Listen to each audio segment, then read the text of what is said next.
Alright, algebra 2 honors, lesson 5.3, transforming parabolas. Alright, here are the lesson's objectives.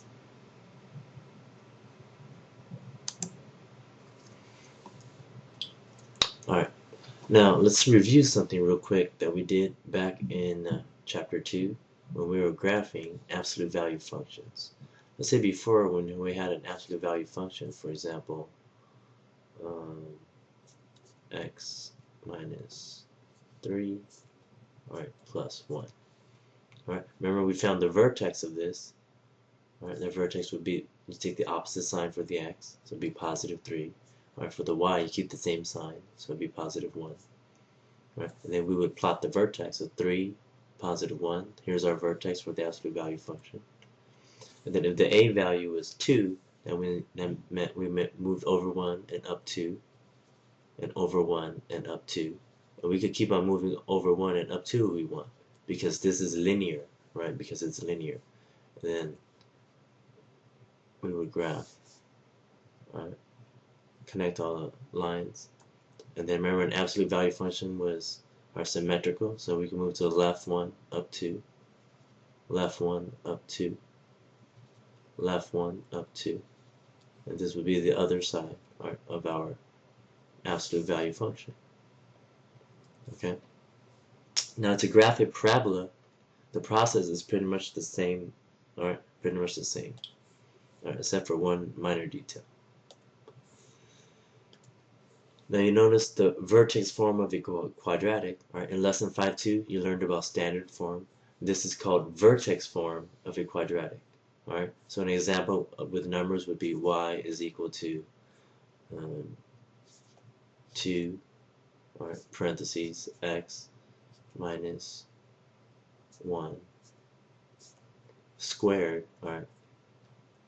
plus 4. Here's an example with numbers. Now you notice this looks almost exactly like the absolute value function. The only thing different is, instead of the absolute value, we have parentheses here, and then we also have this square. This square is very important because that's what makes this function a quadratic. When x is being squared, it becomes a quadratic, meaning the shape will be a u or upside down u. So this square right here is actually very important. Okay, so let's talk a little about how to graph this now. So if we're going to graph this, we start the same way. The vertex would be 1, the opposite sign for x, and this stays the same, and 4. So if we graph, I'll make a little graph right here.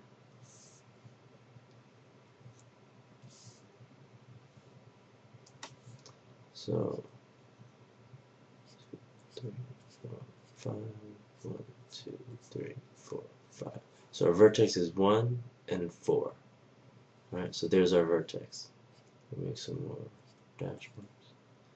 Now, if our a value is 2, if our a value is 2, that means we're going to move over 1 and go up 2. Then we'll move to the left 1 and go up 2. Now for a quadratic, you can only use the a value to find these first few points right here. You can't move over 1 again and go up 2 because a quadratic is not linear. Is not linear.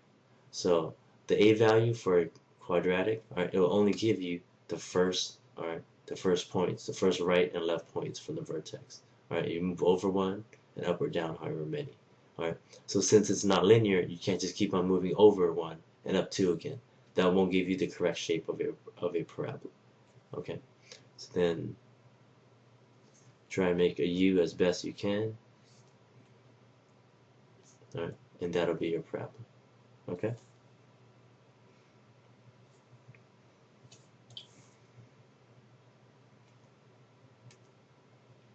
So let's take a look at this one right here. So we need to graph this right here. So what's the vertex? It looks like it'll be positive 2 and 3. So let's plot positive 2 and 3. There you go. If the a value is negative 1, you can move over 1 and down a half. Sorry, the a value is negative 1/2. Move to the left 1 and down a half. And our parabola is going to be sad. And why is it sad? Because a is negative. Okay, and you can put little arrows here showing that it keeps on going down forever.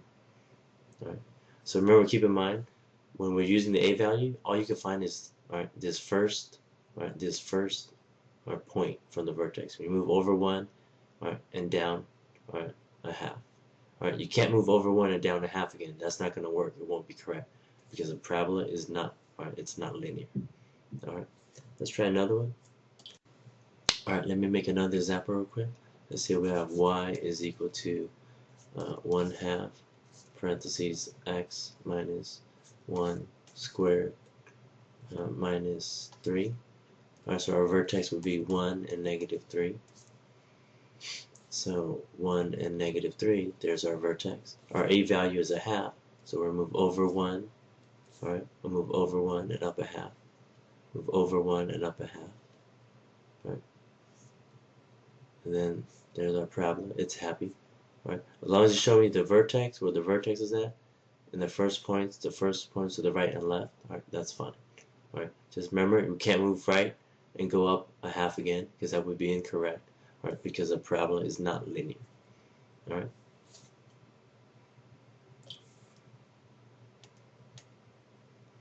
Alright, let's say I give you a graph. Alright, how would you give me the equation in vertex form?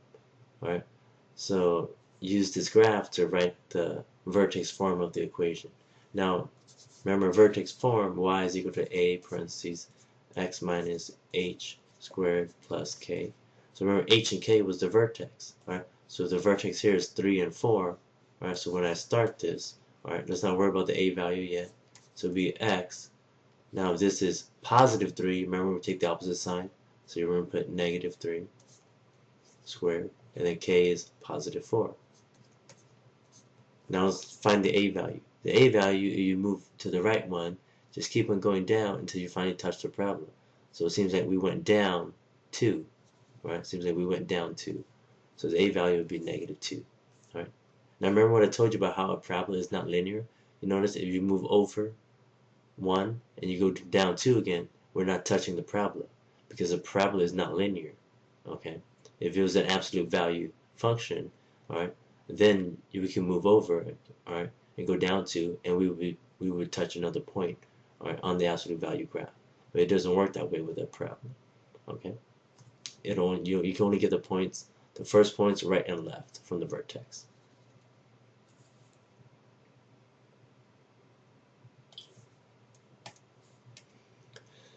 Alright, and the final thing we need to learn in this lesson, alright, how to change a standard form quadratic into vertex form. Okay? Now remember, vertex form is y is equal to a parentheses x minus h parentheses, close parentheses, squared plus k. So basically we need to know the vertex and the a value. Well, if it's in standard form, we know what the a value is. The a value here is 2. So we know what the a value is. So we need to find the vertex. Now, you have to remember from lesson 5.2, if it's in standard form, to find the vertex, right, we use -b over 2a for the x value of the vertex. And to find the y value of the vertex, we plug in x. So let's do that. So to find the x value of the vertex, right, it's -b over 2a. So that's going to give us negative, and what's b?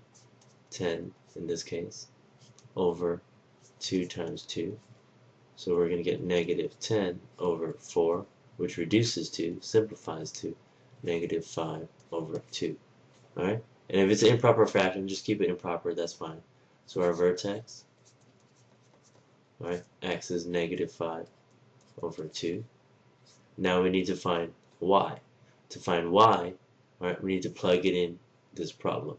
So y is equal to 2 times -5 over 2 squared plus 10 times -5 over 2 plus 7. Alright, so make sure we simplify the exponent first.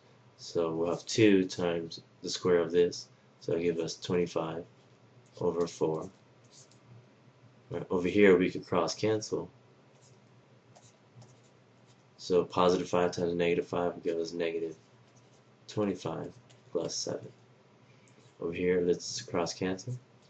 So basically, we now have 25 over 2 minus, right, 18. Okay?